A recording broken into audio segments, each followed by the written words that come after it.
Hey guys, it's Sam. Welcome back to my channel. It is the end of July, which means it is the perfect time for me to do a what were my favorites of July beauty items and makeup video. Now, I don't put these out every month, only because some months, you know, I really don't have any favorites, or I don't have anything that I'm reaching for constantly that is worth showing you, and I don't like to film videos just for the sake of having content. I only want to put up purposeful and thoughtful videos that I really think are going to aid with you guys in maybe finding new products that you might really like, or really getting to know what I've really been enjoying. So I don't have very many for this month, to be completely honest, and none of these are really new products in terms of like just released into the beauty world. A couple are newer to me. Some I've had for a really long time that I've regained an appreciation for over the past month. We're gonna talk about it. So the first thing, this is new to me. I also just talked about it in my recent BoxyCharm video where I reviewed everything I got in my June BoxyCharm. If you wanna check that out, I'll link it up above and down below in the description bar. This is the First Aid Beauty KP Bump Eraser Body Scrub. I love this. Now, this is a very abrasive exfoliant in my opinion. It's very gritty, but it does what it says. I have always had a problem with a lot of little bumps and little like gunked up pores on my arms, definitely on my back and things like that. Not enough that like are really visible or super noticeable from other people, but certainly that I have always noticed. And while they're not all gone, I do feel like this is helping to reduce them. It's definitely getting into some of those pores and cleaning them out of things. So I've been really enjoying this. It doesn't have a scent. It does work for me for sensitive skin. You're only supposed to use this once or twice a week. I tend to use it more like 3 times a week. It depends. It lives in the shower at home. And if I am a busier week at work, I shower more at work than I do here, to be completely honest. So it doesn't always get used, but every time I use it, I just love it so much. Another product that is new to me and is not going to be very new to most people is this. This is a hairbrush. This is a wet brush. Mine happens to have Snow White on the back. They definitely have a whole range of Disney princess ones. They have Ariel, whatever, Belle, Pocahontas, I think Elsa, Jasmine. They have a bunch. To be honest, when I went to get my hair done last, I was talking to my stylist about how I have really like a hard time brushing through wet hair, and she said you have to get a wet brush, and they ended up just gifting me this one, which is why I'm not going to be complaining that it has a Disney princess on it. But also, I like Disney princesses. I like Snow White. I really like the color. Yellow is kind of my jam right now, so it works for me. But this is the best hairbrush I've had in a very long time. It is gentle. It definitely will go through wet hair, which is new for me, but also through dry hair. Like, it just glides through so nicely. It doesn't get stuck. There's no static to it. I don't feel like the bristles are gonna break out and get stuck in my hair. It leaves it just looking so smooth, so silky. I just really like it. I've been enjoying it a lot, and I highly recommend to any other girls that are maybe having the same struggle that I do, or guys for that matter.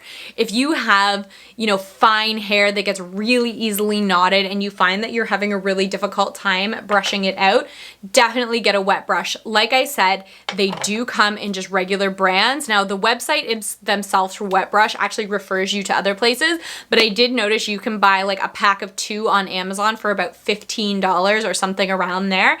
They're pretty affordable brushes. I've definitely had more expensive and less expensive brushes, but I think that they are totally worth it if it's something that you think you might need.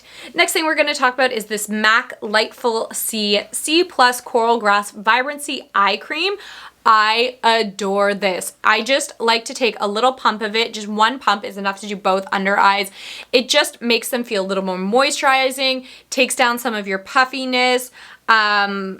It might brighten a little bit. I've been using this in conjunction with another eye product, so I don't know which one is really doing it. They certainly aren't like, ooh, it's starting to rain. They certainly aren't completely eliminating my dark circles, but they are doing a pretty good job of, you know, bringing down the puffiness under my eyes and making it's making them look really good under concealer. It makes the concealer a lot more effective. And the nice thing is that this under makeup does not affect the makeup lying on top of it. You would think that sometimes it would, especially if it's more of like an oily product. It might separate some of the concealer or whatever, but I've never had a problem while using this.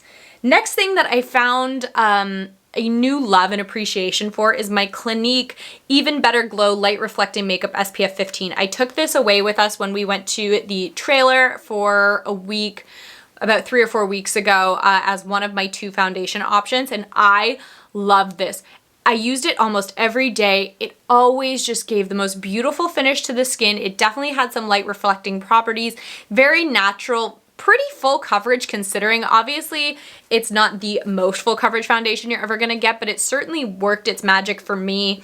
It doesn't look cakey, it doesn't settle into pores weird, it wears really well all day, mixes pretty well with SPFs and like sunscreens and stuff like that, because even though this has SPF 15, that is not enough if you were really planning on spending any time in the sun. You should be putting a heavier sun cream underneath and then layering this on top. And then if you do need to reapply throughout the day, the best recommendations that I have heard are just to use a spray sunscreen, which are not normally my favorite, but when you have makeup on, what do you really do? I really, really like this though. It looks fantastic.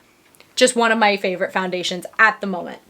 In terms of an eyeshadow palette, one that again I fell back in love with is my Tati Beauty Textured Neutrals palette. First of all, this traveled really, really well. Granted, we weren't on a plane or anything like that, but it was stuffed in a backpack with a laptop and a whole bunch of other things, and it went really, really well. None of the shadows were damaged.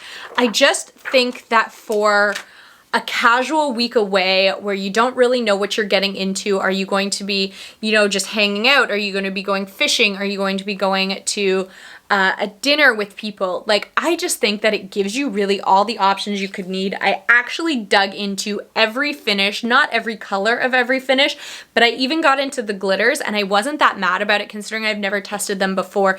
They are very light. They don't fall out a ton, which I was very impressed by.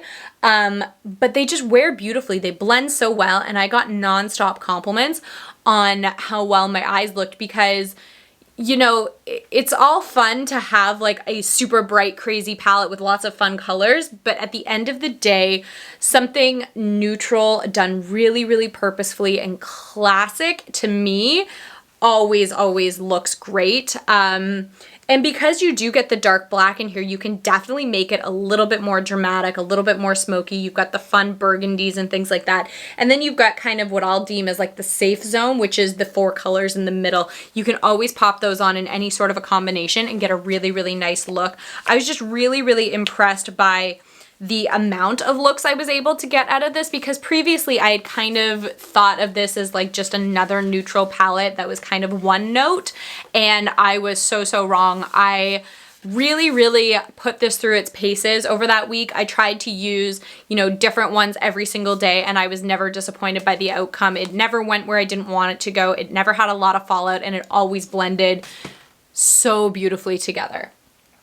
Next up, I've got a couple lip products. One you will have heard me talk about kind of recently. It is my NARS Velvet Lip Glide in Unlaced. To be completely honest, when I first got this product, I was unsure about it because it looked gorgeous online. It looks beautiful in the package, but then when I started putting it on, I realized that it wasn't very opaque. It kind of looked streaky. And I was thinking, ooh, did I spend all that money on something that I don't actually love? But this is like the easiest throw on and go lip product in terms of like a liquidy product that I've ever had. It is more pigmented than a lip gloss, so you're getting a little bit more color payoff, but it doesn't dry down or get matte, so you don't really need to worry about it like feathering outside your lips. You don't need to worry about like, ooh, if I get it somewhere I didn't mean to, is it gonna stain? It doesn't do that. It wears really, really nicely, really, really softly, and because it is a soft color in particular, as it wears away, it's not super obvious. It just kind of gives your lips a little lift of color, and it is absolutely stunning. I just really, really like that product. And another lip product that is brand new to me, well, I've had it for like a little while now, like a couple weeks, maybe a week or so, is this Rimmel London Oh My Gloss Plump. This is a volume and high shine lip gloss. Mine is in the shade 1999? 210 1999 maybe? I don't know. First things first, this smells like juicy fruit. It is the best smelling lip product I have had in a really, really long time. I love fruity smells like that, and it just, it smells like when you just start chewing juicy fruit or someone else is chewing it and you just know. And it does the same kind of a thing that the Buxom lip glosses does. It's got that tingly effect to it. And I did actually noticing it plumping up my lips. It does feel a little stronger than the Buxom one, to be honest. So if you're not a fan of those like tingling kind of sensations on your lips, you're not gonna like this. It is a bit stronger, a little bit more stingy, but it doesn't last forever. And once it's done, this color in particular, this nice like neutral kind of pinky tone, just leaves the most beautiful finish on your lips. There is some micro fine, I don't know if you're gonna see glitters in here, but nothing chunky, nothing crazy, nothing that really draws the eye. Just a little something to give it a little bit of interest. I have been really, really into that product lately. So the last set of products that is making it in my favorites video is some more nail polish. Now I know that a couple months ago I was ranting and raving about how I loved the Expressy nail polishes, and I still really like those, but I have recently been turned on to a new for me brand, and that is the Holo Taco nail polishes. This is the brand put out by Simply Nailogical Christine here on YouTube. She is a Canadian YouTuber. You guys probably know all about her. She's got millions of subscribers. She is hilarious. I love her so much. I was always really intrigued by her nail polishes, and I finally decided to bite the bullet and grab some for myself. There was a couple that really interested me. One was a white nail polish that is called Not Milky White. This goes on beautifully. It just goes on so white and like stark white, creamy white. Really, really pretty. Whereas a lot of times you get them and they kind of are like streaky and gross and whatever. This is absolutely gorgeous. This one coat black, I love black nail polish. I know it's not for everybody, but I've always really, really liked the way that it looks. I just think it's very simple. It is dark, but it goes with, sorry, my hair is doing stupid things right now. It goes really nicely with any kind of a look. You can make it more casual, definitely dress it up or whatever. Black is just an easy way to go if you're not into like those nude kind of colors.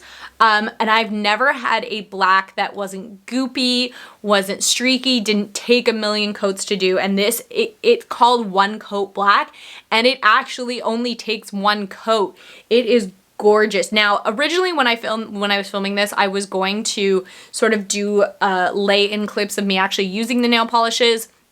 I decided against that today because I struggle really bad with nail polish, and I'm kind of letting my nails breathe for a little while because I did have nail polish on for a while and it's finally all gone, and I just trimmed down my nails today. So I'm just giving them like a day or two just to breathe. I'll probably put nail polish on next week, but in the future, if you do want to see how these polishes work firsthand, I would be happy to film that, maybe showing you guys them all or something like that. And the last one is this Play Rosé. Now this is a glitter nail polish. It is not a nail polish topper. It has a full color fluid base in it, which is like a pinkish rose gold color, and then it's got glitter thrown through. So this is not a polish that you would put over, say, a black or a white polish. It is a standalone polish. I've actually got it on my toes right now, which I'm not going to show you because I think that's weird, but this is so long lasting. I've had it on my toes for probably about I know it sounds weird, but like a month, and it hasn't cracked, it hasn't shifted, it hasn't anything.